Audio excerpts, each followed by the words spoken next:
Thank you. First of all, thank you very much to Philippe and Ufuk for inviting me.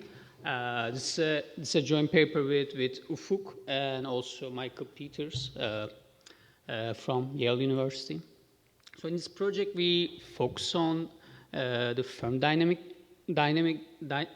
differences between developed and developing countries. And we provide a theory and some empirical evidence for a mechanism that can potentially explain the difference. Let me directly show you the main motivating figure that I will mostly focus on. So this is a figure from Shin and Klinov, QJ 2014. So here what you see is at the establishment level for 3 countries, this figure shows the average establishment size in terms of employment for different age means. So on the x-axis we have different age means, and you see 3 countries, US, Mexico, and India. And just to compare these 2 figures, they normalize the youngest firm size to 1 for all countries. And what's striking, or what's the takeaway for us from this figure, is basically if you look at the developed countries like US, you will see that there's like a lot of growth in terms of firm size. So for example, if you look at a 25 years old firm, it basically like more than twice as the size of the youngest cohort. But on the other hand, for India, for example, the profile is completely flat, meaning that there's not much growth going on at the firm establishment level. So thank you. So this is for US, and here you see India. And so this data basically gives a cross-sectional figure. If you also look at the life cycle, actually look at the growth, you will see the same pattern. And this kind of pattern is quite robust when you control for industry and other kind of characteristics. So this can be considered like a persistent, pervasive difference between developed and developing countries, at least in the US and India. So in this project, we try to analyze what might be like. We will basically provide a theory which can explain this difference, at least partially. So next, I will talk about 2 empirical evidence which mainly motivates our approach, our specific channel. The first one is related to the nature of entrepreneurship. So there are some recent literature, also some old papers, arguing that there are some ex-ante heterogeneity when it comes to being an entrepreneur, and this is a phenomenon both for developed and developing countries. So here I'm just citing a couple of papers, mostly these are recent ones, but they are basically talking about 2 different set of entrepreneurs. The first one is what they call subsistence entrepreneurs. These are the ones who has no intention to grow or no ability, no technology to grow at all. And most they want to keep their business within the family. So they want to keep it small. But on the other hand, there is this other group which they call transformative entrepreneurs. These are basically the ones create jobs, grow a lot, and it's kind of very beneficial for the overall economy. And these are basically you can see these kind of entrepreneurs in both developed and developing countries. So this is one thing that we will take as granted, which will be important in our story. The second micro evidence, which we also did some work on, but there are also other papers talking, is basically about the importance of managerial efficiency and its effect on firm dynamics. So there are several papers, including ours, showing that limits to managerial delegation is important, an important factor for firm performance in developing countries. So right now I will just tell you some results, but later I will show you some regressions which are basically consistent with these facts. But what this literature, including our paper, says is these outside managers in developing countries may possibly misappropriate assets due to weak rule of law. And span of control of the owner in developing countries looks like a binding constraint in developing countries. And related to that, the family size of the owner looks like an important predictor, the best predictor of the firm size. And this is specific for India. So these are the certain some empirical evidence. So for our story, the implication here is limits to managerial time. The frictions in managerial delegation basically reduce the competition, which makes in the economy, which makes these unproductive firms, or as I referred before, as subsistence entrepreneurs, survive in the economy.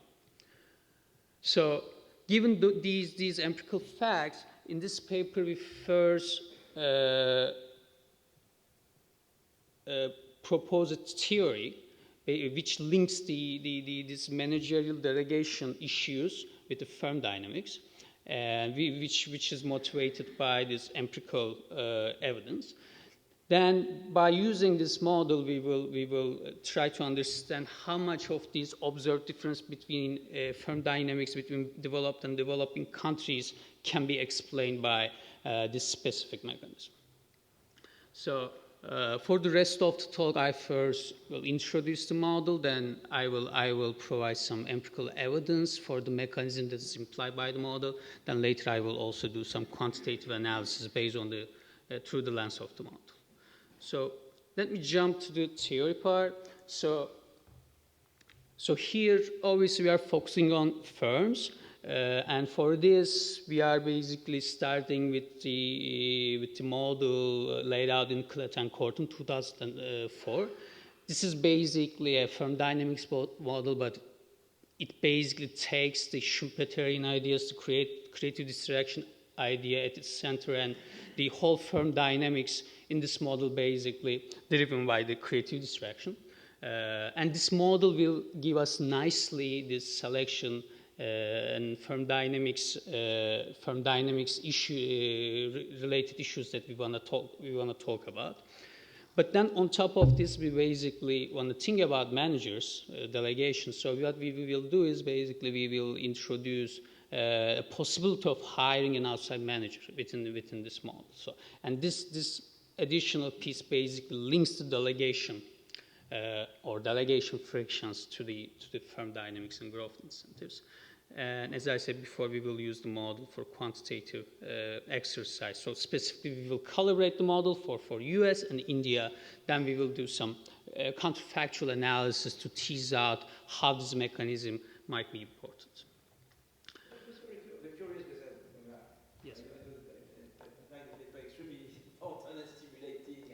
Yeah. And I think we should think about economics. And they've been questionnaire. I mean, it's very rubbish data. I mean, it's not great data. But it's called WIPs. They had the survey. World Bank and EBRD at some moment did surveys, and I think there were better surveys, or there could be better surveys, trying to ask firms, why don't you grow? I mean, it looks very stupid, but I mean, they are asked. I mean, is it financial thing? Is it that you lack educated middleman, to monitor? Is it that the fact that Yeah. So I don't know how much, but I know, for example, if you could, I went by curiosity to the BIPS questionnaire, and to look at the kind of question they ask. I never look at the data, but I look at the question. Have you just by curiosity? Have you looked at these kind of things? So we didn't look at that specific data, but so from this paper, Hurst and Percy, 2012. So there is this survey for US, small business dynamic survey, something like that. In that survey, they ask very similar question. They ask, what's the purpose of opening this new business? And you see that actually, I think I remember the ballpark numbers. So actually, like 20% of the new business say, actually, I don't have an intention to grow. So they just say, I opened this business just because I like being a boss of my own. Those kind of considerations. There are other pecuniary benefits. So this is even for US. So for different countries we haven't looked at. But what I think is, if it is in US, then in other countries, most probably that's also, even in developed countries, must be even a more extensive issue. Can I just make one yes, please. comment on yeah. this? So when you look at Nick Bloom's QJE paper with David McKinsey, for instance, so they talk about the interviews that they did with the firm owners in India. Yes. And the typical arguments for firms in developing countries is typically they lack money, or they like, they are afraid of regulations if they grow, etc. So that's why Nick and co-authors, they go and ask, what's the problem that you're facing? And what they report is that first, they are not lacking money, and even if they have a ton of money, they don't grow. The second thing is that they also don't necessarily try to avoid the regulations. And when they literally ask, why are you not growing, they explicitly report that the lack of trust to outside family members, the non-family members, is the key thing. That's what they report, basically. Okay, so let me start with the specifics of the model. So we will consider single consumption with closed economy. In our model, there will be two categories of agents. We will have some production workers, mass one, and they will choose either being a worker or managers. There will be a very simple occupational choice problem there. But then there will be a separate set of entrepreneurs, which basically owns the companies, and they will enter an exogenous rate Z, which is basically, just for simplicity, we also have a version where you can endogenize the entry, which doesn't affect our results. But most importantly, consistent with the you have a modeling. I don't want to interrupt. You have a modeling, but that rings a bell for me in a sense.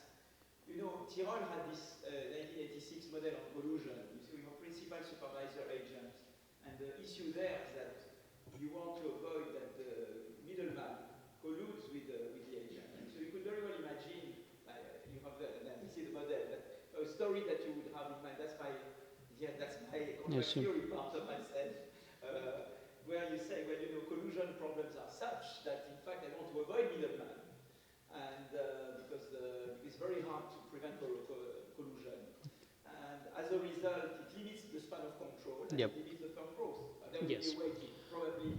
That would be something I would merge the kind of thing I've done, the kind of the span of control with this collusion model of Tirol, and then turn that into critical. But I guess that's what I think, So the micro story that we're gonna tell is basically very similar to that.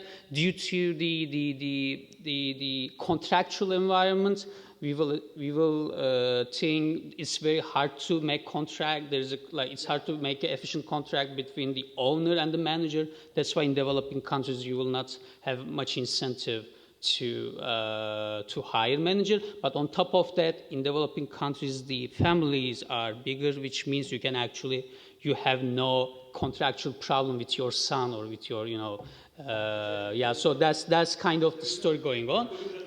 Yes, exactly. But here we will take a more macro approach and directly calibrate one parameter, which basically encompasses all these effects. But in the paper, you can see a very detailed, game theoretical approach. Yes. So there could be some self-reinforcing. There could be some self-reinforcing forces here. If you look, for example, at the occupational choice of people, so those problems in terms of management, delegation problems, which make firms not to hire those managers, those managers can be potentially those who become then subsistence entrepreneurs because of higher unemployment. So then you would have that even bigger forces driving it. I think, yeah, that's a very well point. In this version of the model, we don't have that. We don't have like an occupation choice between like being a manager and entrepreneur. But yeah, I think it's a fair point. And yeah, actually, it's kind of easy to extend model in that regard. Okay, so as I said, we will have two kinds of entrepreneurs, and I will be very specific about how they are different. And for tractability, we will assume that the individuals short-lived. This basically enables us to express the model like analytically fully. So the production, again, there is one consumption good, there is one final good. We have this Cobb-Douglas final good production function. YJT is the one refers to a variety of products which will be produced in a monopolistic competitive market. So in this model, a firm is defined as a collection of product units, the number of varieties they have. So here this graph just gives you an example. For example, here the firm 1 has 5 different product lines, which is given by these blue lines, and the height of the blue line basically gives you how the level of quality for each product. So the other firm, for example, has only 3 ones, and as you see, firms are basically heterogeneous in terms of number of products, but also in terms of the quality of the product that they produce. So what's different from the usual Clayton-Corton model is that in this model, firms will require some managerial effort.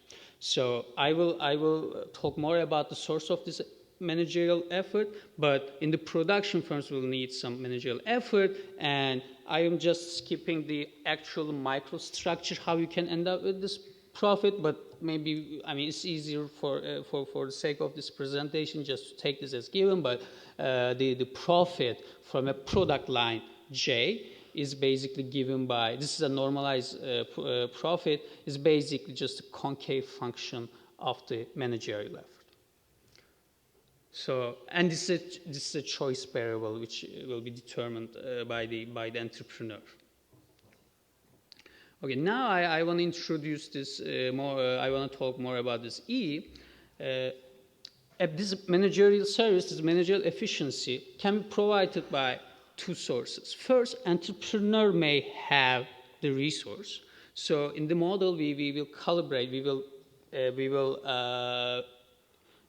present the managerial efficiency coming from entrepreneur ST. So the way we want to think about this is basically a fixed supply brought by the entrepreneur itself, and it may represent, for example, the family size. And this will be inelastically provided. But then also the firm, the entrepreneur has the option to hire some outside managers. There's a market, competitive market out there. Firms basically can go and hire some managers. They can delegate the job. So here we will have this psi parameter, which is very important, which will determine the net efficiency of these outside managers. So, and I will talk a lot about this side. So let's think about the firm who has end products. That means the entrepreneur who has end products need to decide on the efficiency. And let's start with the self-employed firms without an outside manager. Let's say a firm decided not to hire anyone, which, I mean, the problem, I will show the problem of hiring managers next, but just let's first try to understand how this part works.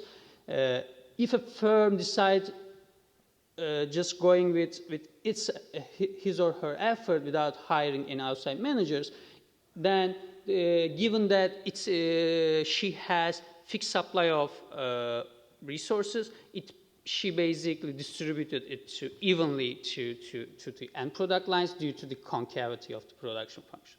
So that means then given that, the value function, the value of the firm with end products will be given by this function. So what's important here is you can immediately see that given that t is a constant, there's a decreasing returns to scale in this production function. It's a concave production function in N, and we can immediately see this Lucas type span of control idea. Given this fixed factor, you will hit by this diminishing returns as you grow. Okay? So it's just like for a visual presentation, this is the value of the firm with value of the firm, and on the x-axis we have number of products. As you see, as n increases, the value is increasing, but at a decreasing rate. So we have the concavity. Now let's think about a firm who decided to hire a manager. So this is basically the technologies that the firm can benefit. So first, again, I'm thinking about a firm with n product lines. First, this entrepreneur has this total efficiency unit of T. That means T over N will be supplied by the entrepreneur. Then suppose that this firm hires MJ managers for this product line. Then the total efficiency unit for this product line will be given by the sum of these two P's. And as I mentioned before, the psi basically determines the marginal productivity, if you will, of of each outside manager. Okay. So this is basically our main interest. So again, we are not developing at this stage any micro interpretation of this psi. Obviously, there are some candidates which I will talk more about it, but the way we want to think about this is a country-specific parameter. This basically affects how efficient the managerial environment, and it can be potentially affected by rule of law and contractual system in the country, or managerial human capital, or the financial development of the country. So at this stage, we don't need to take any stance on this, so we can just take this as a country-specific parameter and move on, and later we will try to decompose this. But this is the main parameter of interest. So given this structure, then if a firm decides to hire a manager, then the firm will basically solve this problem, maximizing total profit by choosing the number of managers for each product line. And this is a very simple solution. So this problem dictates a threshold firm size and star given by this expression, under which firm hires no manager. So this is the extensive margin of hiring. If the firm size is smaller than this critical size, firm hire no outside managers. If the firm size is higher than this and star, then this equation basically gives the number of managers. Okay, so two things. First, if firm is small, then it's less likely that it hires a manager. Then, let's say the firm starts hiring a manager, then these two parameters, so this critical parameter I mentioned before, psi, which determines the efficiency, basically implies that first, given everything else constant, it basically increases the number of managers, but importantly also decreases the cutoff level. So higher the efficiency of managerial environment, lower the cutoff, meaning that even smaller firms start to delegate. Also, each firm start to hire even more managers. And also, I want to also mention our parameter T, which is the family size, if you will. If the family size is higher, the threshold is higher, meaning that if in a country like India, if the entrepreneur is a big family, it will start way later to delegate. And also, whenever it delegates, actually, this firm will not delegate. We will not hire many outside managers. So I will come to this comparative statistics later. So let me just sum up this part. We said if firm does not delegate, then the production function is concave. But if firms start delegating, then this structure implies that you can see from here, the production function, the value function is linear in A. So let me just show this graphically. So this is again the value function when there is no delegation. But then we said there is a threshold n star above which the firms start delegating. So what happens is the value function becomes concave until n star, then it becomes linear. But now let's think about how the psi affects. Remember, as psi increases, as the managerial environment becomes more efficient, this cutoff decreases.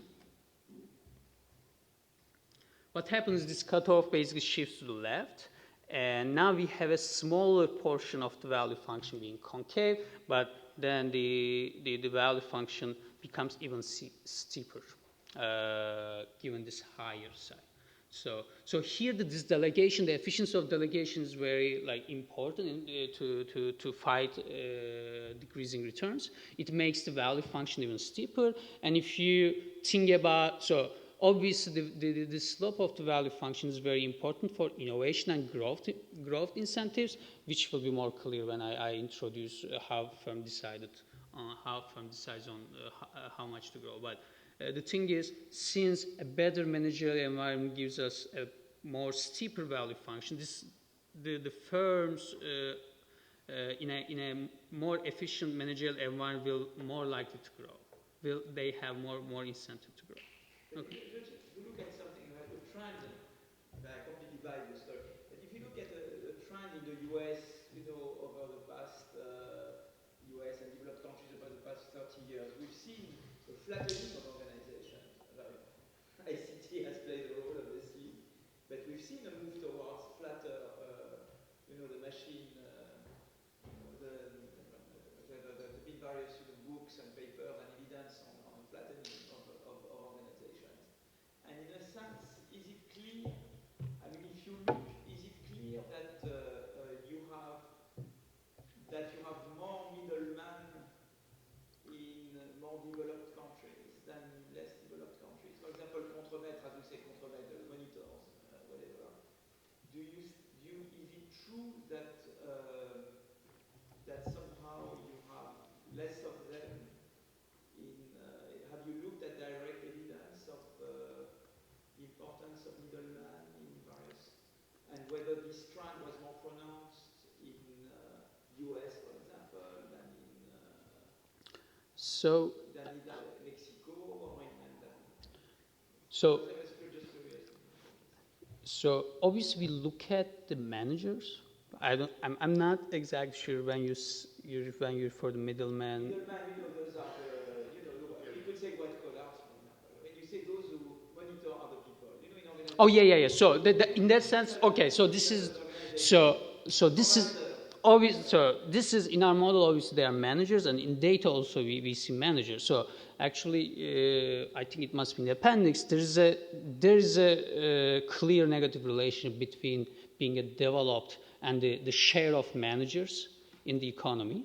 So for US, the share of managers in the employment is way higher than the one that India has.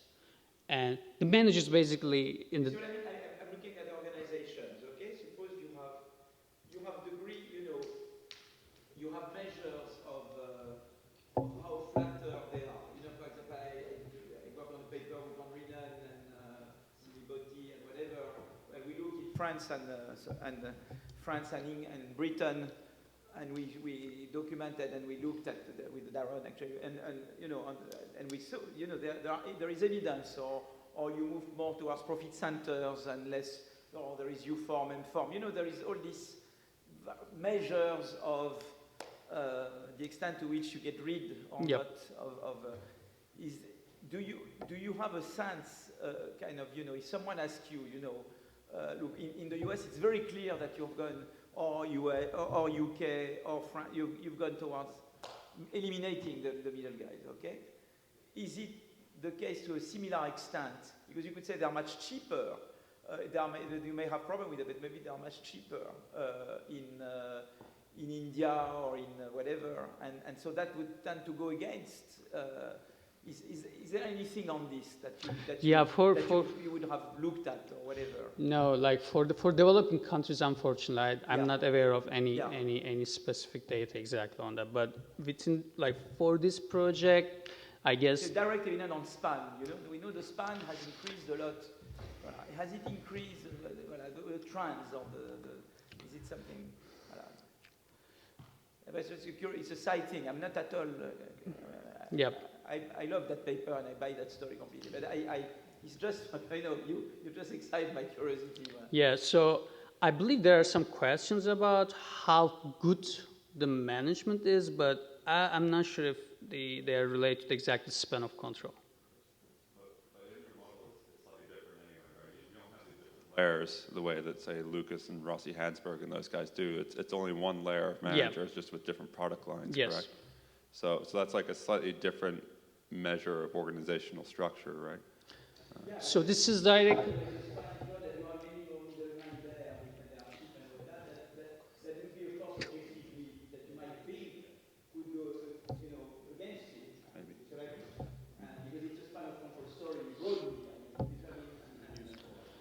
So there is one thing I believe it might be relevant, which I will show soon, that we look at some cross-stake India data on trust. So trust is something which we think kind of related to PSI, and I think that's relevant, which I will talk more. Okay. Sorry. On this chart, is it one manager per product line that you are, or only one manager? No, this is the firms can hire as much as managers they want. As a manager? Yeah. So it increases with the number of product lines? Yes. So even for one product line, they can hire more than one. Okay. So if they have more, they can. If they are single business or multiple? Yes, it doesn't matter. Everything. The thing is, all product lines are symmetric. So in principle, you can hire more than one managers for one product line. If you have 5, actually, you basically decide for each of them separately. Okay. So this part was more like the static part of the model. Now we will more focus on the dynamic parts. So this is basically, this part will concern how the firm's growth and how to enter and exit. So again, as I mentioned before, this is a creative distraction model. So here the firms grow or shrink through a creative distraction process. So firms grow by stealing products from other firms. They will shrink if other firms basically do innovation and steal products from the firm, and they will exit if they lose all their products. So this is the kind of life cycle that the firm experiences. And just to give you the specifics, just to make like the representation simple, we will basically assume that there's a one measure of entrance available, and each entrant draws a type before they enter. With alpha probability, they draw this theta H with y minus alpha theta L. So H refers to high type, L refers to low type. And this theta H will refer to transformative entrepreneur, and theta L will refer to substance entrepreneur. And why they're important? Actually, it's given by this function. So when a firm enters, basically one of the firm's decision is also to decide the innovation intensity, which is given by X.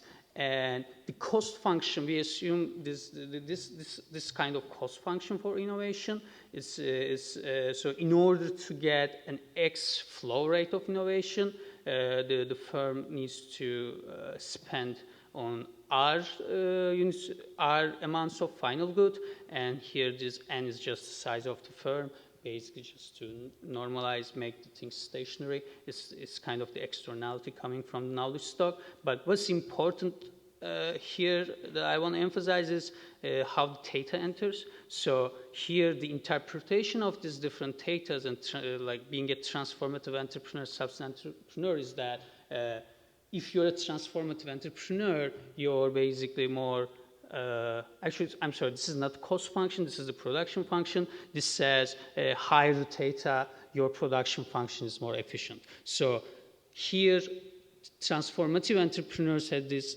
ex ante advantage in growing and innovating. On the other hand, subsistence entrepreneurs doesn't have that much.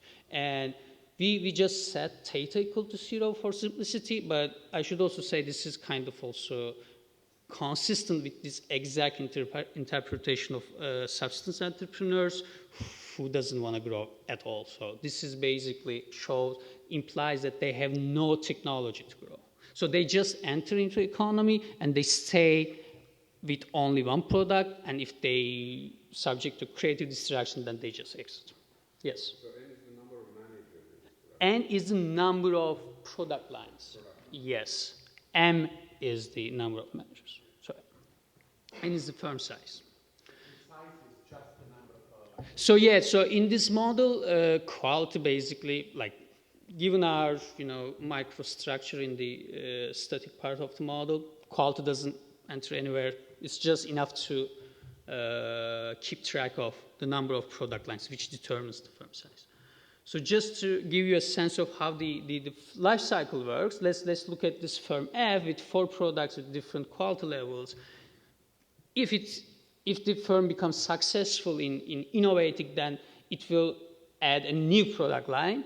But while doing that, it will basically increase the quality of this product line, existing product line by lambda. So this is how the quality increases in the economy through creative distraction, which produces positive growth.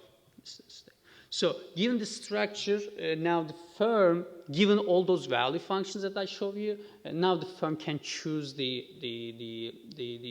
level of innovation, basically just solving this problem, and just this problem again very simple, and this is the solution to X. So what's important here, as you see, this is basically the slope of the value function.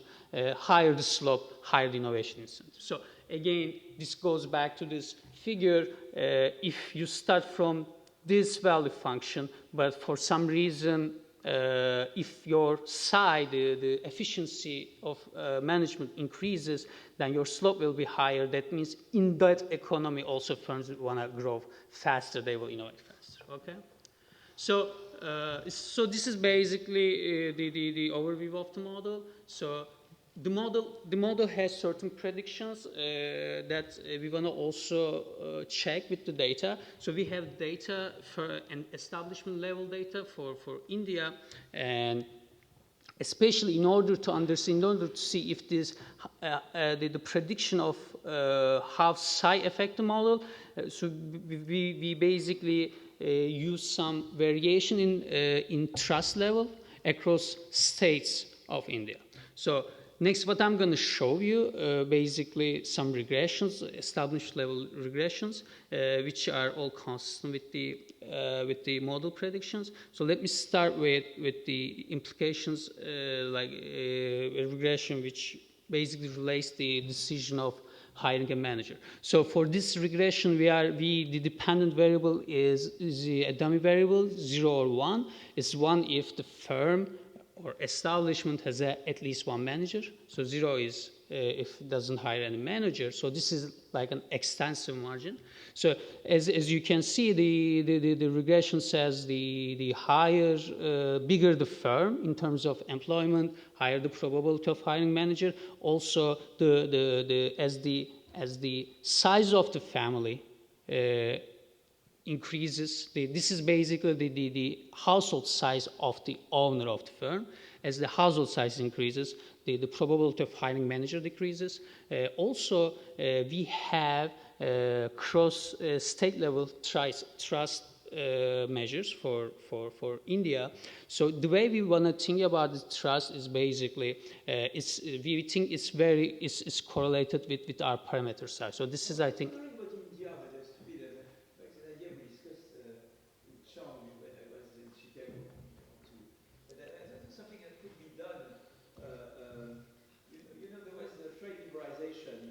Yes. We looked at that, removing the license raj, or pro-entry.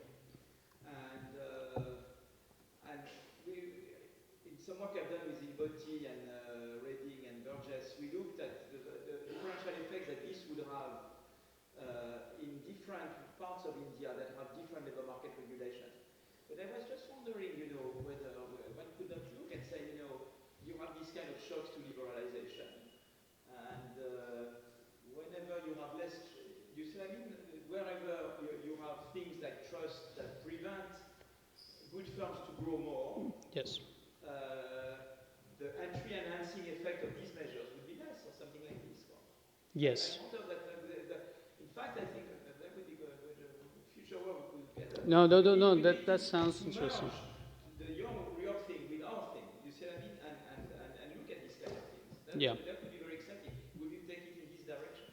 Yes, I think, very super interesting. Yeah. Thank you. Yeah. Yes. So in the model, basically, you have that E, your effort, Yes. depends linearly. It's basically sum of your T plus the Some- psi, right? Well, Yes, some number of managers times psi. this psi hides not only trust and delegation, Exactly. but also quality. That's true. So how can you say that it's trust? and So not no, that's a delegation? fair point. So the way we model size such that it includes possibly human capital, all those things, but at the firm level, you don't have this kind of measure. So what we think is at least trust is correlated. It's not the all determinant of psi, but still trust should be correlated with psi. So that's why since that's the available measure, we use that. So here we think trust is correlated with psi, and this regression says if trust is higher in the region where this firm is located, the probability of hiring managers is higher. So these are all consistent, this regression, all these relations are consistent with the model predictions. Let me show you another regression for the which relates the firm size to some variables. So this regression, based on this regression, again, the average firm size is positively correlated with the household size, which is again constant with the model. But if you look at the interaction between trust and household size, it's negative. And when you think about this, so this says basically bigger the family size, bigger the firms, but household size, family size, and the firm size is less correlated in high trust regions. So this is again something consistent with our model predictions, and I think that's. What's that?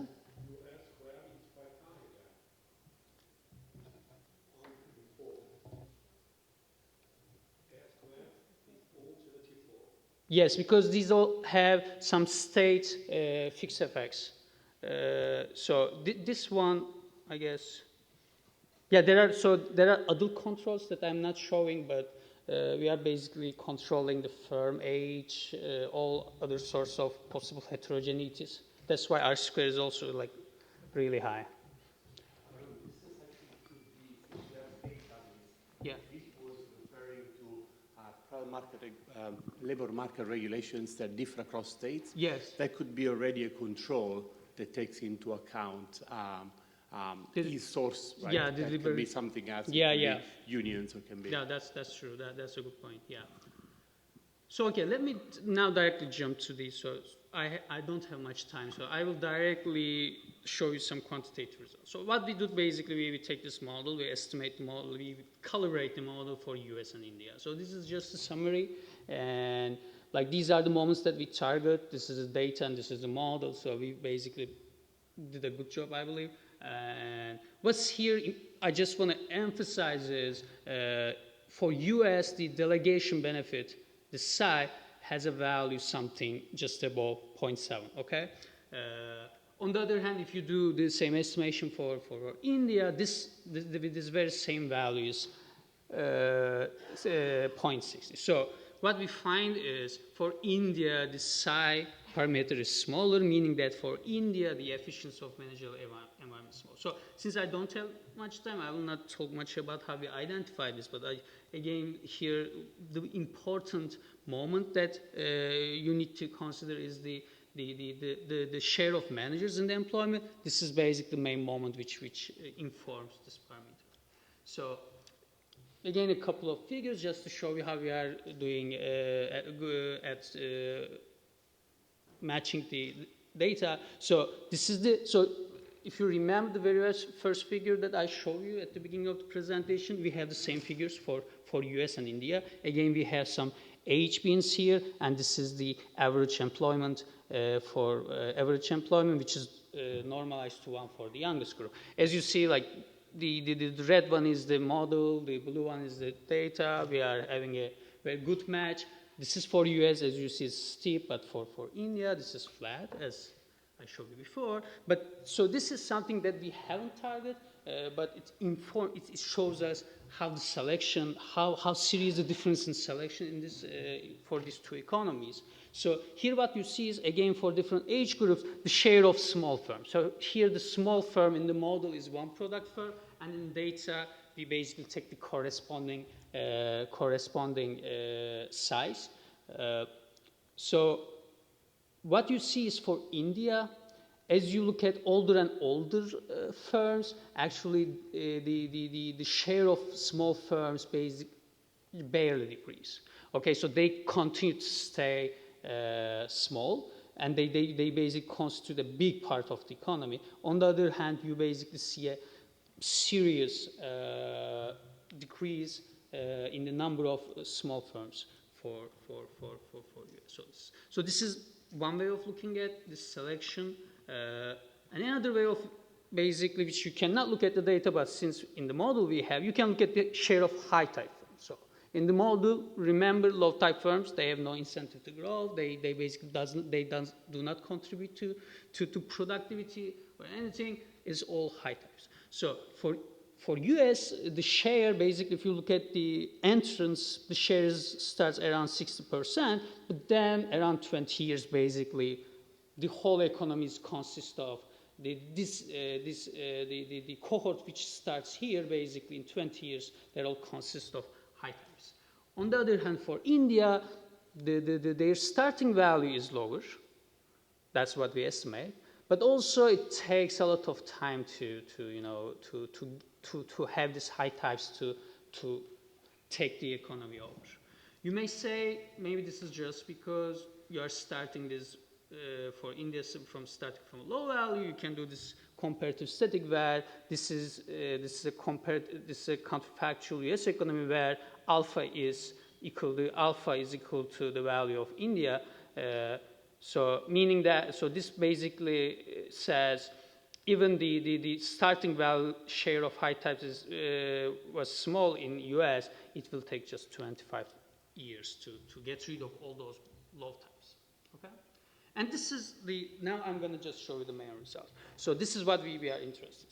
So we estimate the model, we get some numbers. So now we want to ask, how would the US life cycle look like if US has India's side? If US had the same efficiency that India has. So, and I want to just show you the life cycle implications. So here I am reproducing the life cycle of US and India, okay?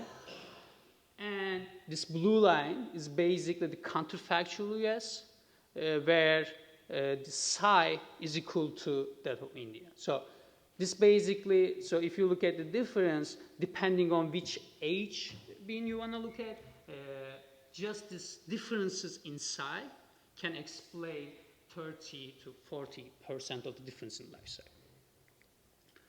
Okay, so this is the main result, but there are obviously several things that we did to convince you even more why this psi is important. So I will just tell you like 2 exercises here. So you may think, so the question is, do we really need these different psi values for India and US? So one exercise, so obviously you can have all these different theories, you can, which potentially affect these life cycle differences. So what we want to do here is, take any theory, as long as it works through the firm size distribution, we will here show that, or at least suggest that, that cannot be the full story. So how are we going to do this? So we basically, so think about the following counterfactual. We will keep this delegation parameter constant at the US level, which is what we estimate. But then we will recalibrate these 4 parameters. So you may not remember what they are, but what's important is these are the parameters which calibrates the firm size distribution. Okay? These 4 parameters to match the Indian life cycle, firm dynamics. So what we are doing here is then we are basically having the same efficiency that we observe in the US for India, but we have the Indian firm life cycle. Okay? So as if you consider the story which affects only. If you look at this counterfactual economy, what you're going to see is there's a huge increase in the number of managers. So actually I haven't mentioned this before, but in India, the manager share is only around 1.5%. On the other hand, in the US, it's around 12%. So this exercise says if you had this thing, meaning if you have the same psi parameters for US and India, then you should end up with a 13% managerial employment share for India, which is very counterfactual. So this is like one kind of robustness check we did, which says you need a difference. So we have other exercises which shows how the different margins of the model affects the life cycle. Again, you will see that actually it's not enough just to play with, just to focus on different mechanisms. You still need a different side, different managerial environment. Okay. So for the rest of, since I don't have time, so what we did basically, we tried to decompose the psi into human capital, rule of law, and financial development effect. And what I can tell you is basically human capital basically explains around 50% of the life cycle difference between US and India. The rule of law difference explains around 40%, and the rest is explained, can be explained by the financial development.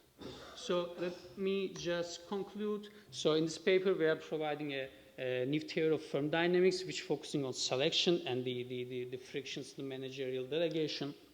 The theoretical mechanism basically provides some new insights, and our quantitative results show that this managerial delegation margin is quantitatively important in explaining the cross-country life cycle of the firms, and basically, yeah, and human capital and rule of law seems quite important in explaining these differences.